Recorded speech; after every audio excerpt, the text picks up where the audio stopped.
नमस्कार, EMS TV में आपका स्वागत है। मैं हूं आपके साथ आकाश और आज हमारे साथ खास मेहमान मौजूद हैं। पूर्व यूथ कांग्रेस के अध्यक्ष हैं और मौजूदा विधायक हैं कुणाल चौधरी जी। तो आपका बहुत बहुत स्वागत है ईएमएस टीवी में। नमस्कार सभी दर्शकों को नमस्कार। सर, सबसे पहले आपसे मैं जानना चाहूंगा, जिस तरीके से आप यूथ की आवाजें उठाते हैं, विधानसभा में भी उठाई है, तो आप क्या देखते हैं भविष्य की राजनीति को लेकर युवाओं का? सबसे पहला क्वेश्चन मेरा यही। देखिए, पहली बात तो इस देश के अंदर सबसे बड़ा युवाओं का देश है और युवाओं की एक सोच होती है, युवाओं के एक सपने होते हैं और ये एक युवाओं का एक नया एक वर्चस्व होता है कि कैसे हम इस देश को आगे बढ़ाने का काम करें। तो मैं सबसे पहले तो युवाओं से आह्वान करता हूं कि जिस प्रकार से नौजवान राजनीति में आ रहा है और भी नौजवान आए, ताकि बेहतर रूप से इस देश की राजनीतिक स्थिति को हम संभाल पाए। इस देश के लोकतांत्रिक ढांचे को जिसको बनाने का काम हमारे देश के उन शहीदों से लेकर इस देश की अनगिनत लोगों ने जो किया उसे आगे बढ़ाने का काम करें, तो राजनीति में अच्छा भविष्य, बेहतर निर्माण की संभावना है। और जिसे कुछ बदलाव करना है, जिसे देश के अंदर कुछ नया करना है, उसके लिए बेहतर रूप से और कहीं ना कहीं राजनीति में बेहतर संभावना देखता हूं। तो कुणाल जी, मैं आपसे जानना चाहूंगा, जिस तरीके से प्रदेश में यूरिया की समस्या बहुत ज्यादा अभी निकल के आ रही है, वहीं लोकसभा में केपी यादव जी जो है सांसद, वो कहते हैं कि यूरिया की समस्या उन्होंने साफ तौर पर कहा है लोकसभा में, लेकिन वहीं पे उनके जो ज्योतिरादित्य सिंधिया है, हमारे मंत्री हैं, वो जाके कहते हैं जनसभाओं में कि यहाँ पे कोई समस्या नहीं। इसको लेकर क्या कुछ कहेंगे? देखिए, पहली बात तो केपी यादव जी ने सही बात कही, क्योंकि जब जब भारतीय जनता पार्टी की सरकार मध्य प्रदेश में होती है, यूरिया की कालाबाजारी होती है और वो खाद माफिया जो इस खरीदे हुए जनादेश की सरकार बनाने के लिए जिसने पैसा लगाया था, वो अपनी वसूली के लिए पूरी ताकत से निकला हुआ है। और यही नहीं, केपी यादव जी क्या है, आप हर जगह देखे, भिंड में आपने लाठियां चलते हुए देखा, शाजापुर में देखा, सुजालपुर में देखा, उज्जैन में देखा, मध्य प्रदेश की हर जगह पे यूरिया की किल्लत आ जाती, ये कालाबाजारी कराते हैं। कांग्रेस की 15 महीने की सरकार आई थी जिसमें यूरिया और डीएपी हमने सोसाइटियों से 80% बंटवाने का काम किया था, और वही काम इन्होंने 55% करा। और जो कालाबाजारियों के हाथ में दिए, तो वो यूरिया और ये जो जिनकी बोरिया 260 से वो एक 500 रुपए 600 रुपए के अंदर मिलती है, और खाद बेहतर महंगा होते जा रहा है। और कहीं ना कहीं यूरिया की एक कालाबाजारी के कारण समस्या उत्पन्न हो रही है। और सरकार में बैठे लोग, चाहे कृषि मंत्री हो, चाहे ज्योतिरादित्य सिंधिया, जो सड़कों पर उतरने की बात करते थे, आज उस माफिया तंत्र के साथ खड़े। और ये इसलिए माफिया के खिलाफ नहीं बोल पाएंगे क्योंकि खरीदे हुए जनादेश की सरकार बनाने के लिए जो पैसा लिया था, वो माफिया तंत्र ने लगाया था, और उसे संरक्षण देने का काम मुझे लगता है ज्योतिरादित्य सिंधिया कर रहे हैं, अगर वो इस तरह के बयान कर रहे हैं। ये साफ तौर पे जनसभा में जाके कह रहे हैं सिंधिया जी की यूरिया की समस्या नहीं है, तो क्या आपस में ही तालमेल नहीं बैठ रहा है क्या भाजपा? आपस में तालमेल की क्या बात है? यूरिया की समस्या है। मतलब आप फील्ड पे जाके देखिए, कई लोग अभी पानी बिगर यूरिया के डाले जा रहे हैं, बिगर यूरिया नहीं मिल रहा है, एक महीने से लाइन में खड़े हैं, डीओ कटे हुए हैं, पूरी स्थिति है उनकी, डायरिया पड़ी हुई, पर उनको यूरिया नहीं मिल रहा। जिसे और क्या कृषि मंत्री से पूछा तो किसानों ने घर में रखा है, क्या किसान यूरिया घर में रख के सोसाइटी में डंडे खाने के लिए लाइन में लगेगा?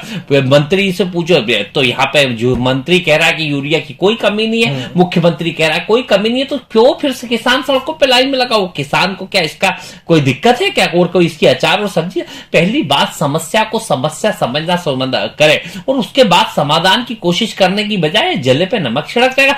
दिन रात किसान को यूरिया नहीं मिल रहा, बिल्कुल किसान प्रताड़ित है, और ऊपर से कह रहे हैं किसान भरपूर मात्रा के अंदर है, कोई कमी नहीं है। ये जले पे नमक छिड़कने का काम इस सरकार में बैठे लोग कर रहे हैं।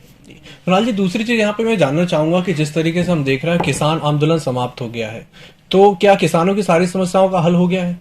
देखिए, किसान की सारी समस्याओं का नहीं, एक हट धर्मी सरकार को किसानों ने जो सबक सिखाया कि मतलब उन 370 दिनों की तपस्या उन किसानों की रही, वो 700 से ज्यादा किसानों ने अपने जीवन को दान और मतलब शहादत देने का काम किया। और इस सरकार को, तानाशाह सरकार को बताया कि कभी भी लोकतंत्र में तानाशाह की जीत नहीं होगी, लोकतंत्र के अंदर उस मजबूर आधार स्तंभ की होगी जो कहीं ना कहीं अपने अधिकारों की बात करे। ये तो एक समस्या की बात है, किसान के साथ कई समस्या है। एमएसपी के भाव नहीं मिलते, बातें एमएसपी पे होती है, बड़ी बड़ी बातें करते हैं, आय दुगनी करने की बात करी थी, लागत आदि करने की बात करी थी। लागत आदि कैसे होगी? डीजल के आप भाव बढ़ाते जा रहे हो, बिजली आप महंगी करे जा रहे हो, बीज महंगा मिल रहा है, और जो कीमतें हैं वो जिसको दुगनी करने की बात करी थी वो आदि होती जा रही है। तो स्पष्ट रूप से सरकार को नीति समझना पड़ेगी कि ये चंद चुनिंदा उद्योगपतियों के लिए देश चलाना चाहते हैं या किसानों के लिए।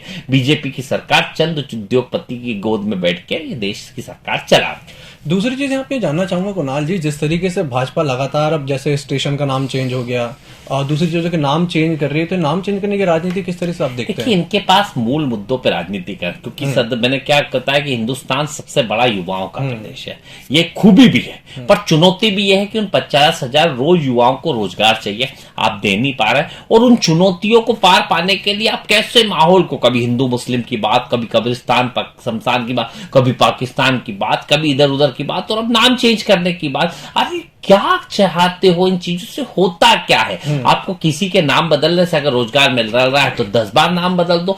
किन लोगों ने किस चीजों को दान किया, किन लोगों ने किन परिस्थितियों में दिया, जिनके नाम चेंज करके आप खुश होने का काम करो, तो कोई फर्क नहीं पड़ता। पर फर्क इस बात से पड़ता है कि नौजवानों के मूल मुद्दे, किसानों के मूल मुद्दे गौण होते जा रहे हैं, और सरकार को बड़ी बड़ी बातें करने वाले, और जो मंत्री के बैठे हुए हैं, जो सर्कस चला रहे हैं, ना कि सरकार में बैठे हैं, जो सर्कस चलाने का काम कर रहे हैं, वो कहीं ना कहीं जनता को प्रताड़ित। तो इस चीज को लेकर कांग्रेस आगे क्यों नहीं आ रही, इस चीज का विरोध क्यों नहीं कर रही है? किस हर बात का विरोध कांग्रेस कर रही? कांग्रेस कह रही मूल मुद्दों पर राजनीति हो, इस हिंदुस्तान के नौजवान के रोजगार की बात हो, गरीब की महंगाई की बात हो, मध्यम वर्ग परेशान है उस पर बात हो, जो कहीं ना कहीं किसान प्रताड़ित है उसके ऊपर बात हो। पर सरकार में बैठे लोग अंधे और बहरे हो चुके हैं, लोकतंत्र का कत्ल करके तानाशाह की तरह काम कर रहे हैं।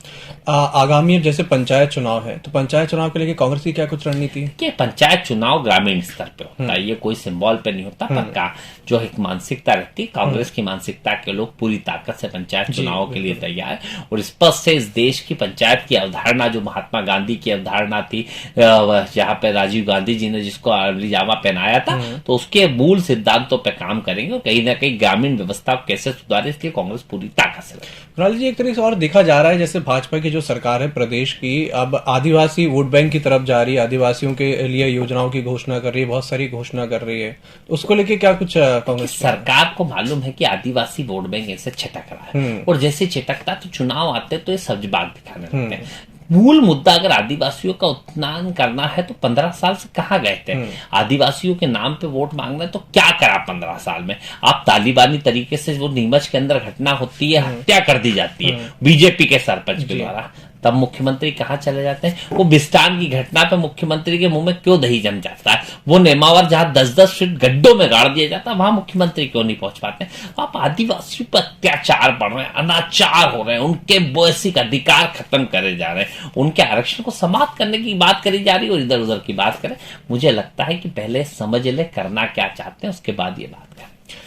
ये तो आपने सही कहा। एक चीज और मैं जानना चाहूंगा, जिस तरह से अब आगामी चुनाव है, ज्यादा अभी हालांकि अभी तो दूर है, ज्यादा दूर नहीं, तो उसके लिए अभी यूथ कांग्रेस क्या कर रही है? आप मतलब कांग्रेस, यूथ कांग्रेस और सारी कांग्रेस के बाद सारी किस तरह की रणनीति बना रहे हैं? कांग्रेस पार्टी सीधे रूप से घर घर जाके जो मूल मुद्दे कि जिस 400 रुपए गैस की टंकी नडायन दिखती थी, 1,000 रुपए इनकी डार्लिंग हो गई है। जो 50 रुपए डीजल पेट्रोल इनको महंगा दिखता था, शिवराज जी साइकिल चलाते थे, नंगा नाच करा करते थे, इनके नेता कपड़े उतार उतार के, आज 100 से पार हो गया, इनके मुंह में दही जम गया। तो मूल मुद्दों पे कि महंगाई बढ़ती जा रही है, सरकार अपने सत्ता के अहंकार में इतनी मदमस्त है कि वो किसी को देख नहीं रही है। तो इन बातों को लेकर जनता के बीच में जाना, जनता को मूल मुद्दों पर राजनीति लाने की कोशिश में। जी, हमसे बात करने के लिए बहुत बहुत धन्यवाद कुणाल चौधरी जी। तो हमारे साथ मौजूद थे कुणाल चौधरी जी, उन्होंने अच्छे तरीके से अपनी बात रखी, और ये विधानसभा में भी युद्ध की बातें और जो बेसिक मुद्दे हैं, जो मूलभूत मुद्दे हैं, उनको उठाते हैं। तो फिलहाल खास मुलाकात में इतना ही। नमस्कार। ईएमएस टीवी के यूट्यूब चैनल को सब्सक्राइब करें और बेल आइकन दबाएं, साथ ही ईएमएस न्यूज ऐप डाउनलोड करें।